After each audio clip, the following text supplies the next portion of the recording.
Hello, everyone, and welcome to the Best Crypto channel. I hope you are all having a fantastic day. This video will focus on real-world events involving XRP. As they saying that crypto is here to stay, and now we are seeing its influence on the elections. The Biden campaign is now reaching out to the crypto industry in a surprising change of tone. Why the sudden shift? Because the election is approaching, and they want your vote. But I think it's too little too late. What do you all think? They had years to promote innovation and clear the way for crypto in the United States. Instead, we got a corrupt SEC and a few corrupt politicians and their anti-crypto efforts trying to kill crypto. I say don't support anyone who is anti-crypto. Uphold has launched a Go Global white label service to help enterprises offer digital assets to their customers. I like this idea. Their new offering, Uphold as a Service, lets partners launch their own branded digital asset services. Unlike other platforms, it offers a wide range of digital assets and includes features like debit cards, dollar cost averaging, digital baskets, and trailing stop-loss orders.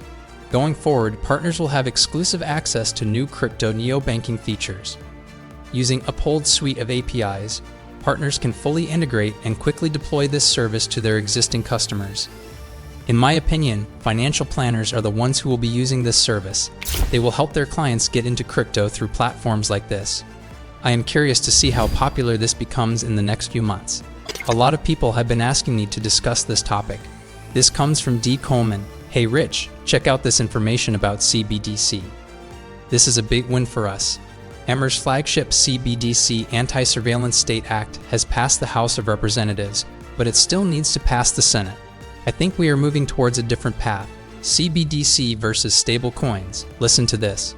As we look at the future of the internet, Web3 and blockchain, he also said that he was not supportive of a U.S. central bank digital currency, which I think is a good position. I prefer the private sector leading in payments, and that's why we're still working on a payment stablecoin bill that will let the private sector here lead in that manner on a dollar-backed payment stablecoin. The private stablecoin bill is paving the way for Ripple's new stablecoin. I also believe they're trying to clear the path for USDC at the same time. In my opinion, this will slow down the progress of a CBDC. I think we are still moving towards a CBDC in the United States. But this might delay it until we get privacy laws or something similar in place. The private stablecoin is still essentially a CBDC. And you know what will still facilitate those stablecoins? XRP. So we are likely to profit from this no matter what happens. However, a stablecoin bill also paves the way for a CBDC, since a CBDC is just a stablecoin issued by the US government. I wanted to mention that. They are starting to show signs of weakness, but at the same time, they are moving towards a comprehensive tokenization platform. This information comes from 7 Crypto. Here's Tether discussing tokenization. Take a listen. First of all, I think I'm a big believer in real-world assets. Also, Tether is going to launch soon, in the next 3-4 months, a platform. I think probably the best tokenization platform in the world. We have 10 years of experience with that. Well, Tether is a USDT, is a real-world asset. Exactly. But we want to bring our technology to be available to everyone. So we are building a non-custodial platform where you can tokenize any sort of asset, and is supporting multiple blockchains. And that is, I think, our culmination of all the technology we built in the last 10 years. What do you think about Tether creating a tokenized platform? Do you think it will become significant, or do you believe the XRP ledger, the Stellar network, and the XDC network will still outperform Tether's tokenization platform? This information also comes from 7 Crypto. Listen to Tether discussing stablecoins. To me, of course, now everyone and their sisters are trying to launch stablecoins and call it stablecoins because, of course, is cool. But a stablecoin has to be compared with money. Shouldn't be compared to an investment product. And we'll leave it there. I think Tether's CEO is worried because better stable coins are emerging. Look at Ripple's new stable coin. I believe it will be more stable than Tether right from the start. Honestly, I think Tether's on shaky ground. They can't pass regulations until now. They are trying a different approach. Let's see how it unfolds. In the first quarter of 2024, China dumped $48.9 billion in US treasuries and plans to continue dumping more. This is part of their strategy to undermine the US dollar. If approved, Thailand aims to become the first Southeast Asian BRICS member. This is good news because Thailand is now getting involved with BRICS. Novati Group, a leading fintech company facilitating seamless payments, has strengthened its partnership with Ripple and is now making waves in Thailand. Additionally, another system linked to Ripple and XRP is getting connected with BRICS. As I have said before, Ripple has networks all over the world that XRP will operate on. Once XRP starts running on these networks, we are going to get rich. Some people might try to downplay this and spread fear, uncertainty, and doubt, FUD, by saying BRICS will never work with Ripple because it's a US company and they will find an alternative. However, Ripple is already integrated with BRICS. They have networks in every country, and they will use Ripple and XRP. Now let's look at the US debt clock. 22 states are suing the Federal Reserve, seeking an audit of our private banking system. This coalition of states is doing what the US Congress has been unwilling to do, audit the Fed.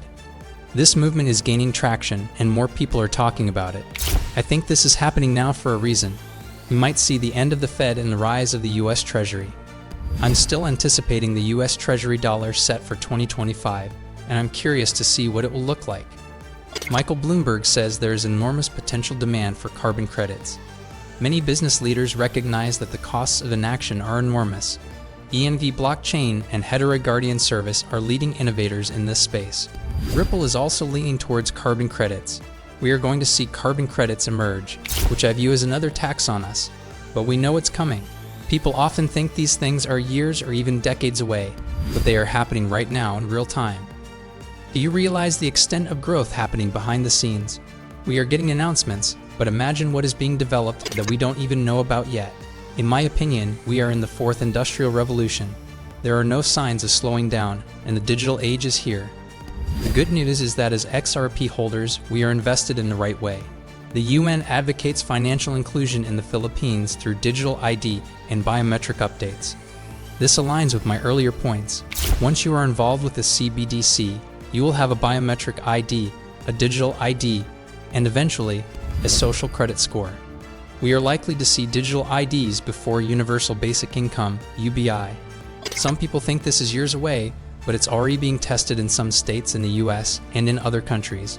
This is the level playing field they talk about, referring to CBDCs, digital IDs, and UBI, all rising alongside AI. And despite what some people keep saying about other possibilities, this is the direction we are heading. All these countries are testing grounds for what's coming to the US, the UK, the EU, the BRICS countries. Every single one is moving in this direction. I have been highlighting this for the past 2 years. Honestly, I thought it would take even longer, but it seems to be happening faster than I anticipated. As XRP holders, the way to break away from this system is by profiting from our XRP and other utility-driven cryptocurrencies. But until all of this unfolds, we need to remain patient, stay positive, and let's strive for wealth together. With that, I will conclude this video. Thank you all for watching. I appreciate each and every one of you. See you in the next one.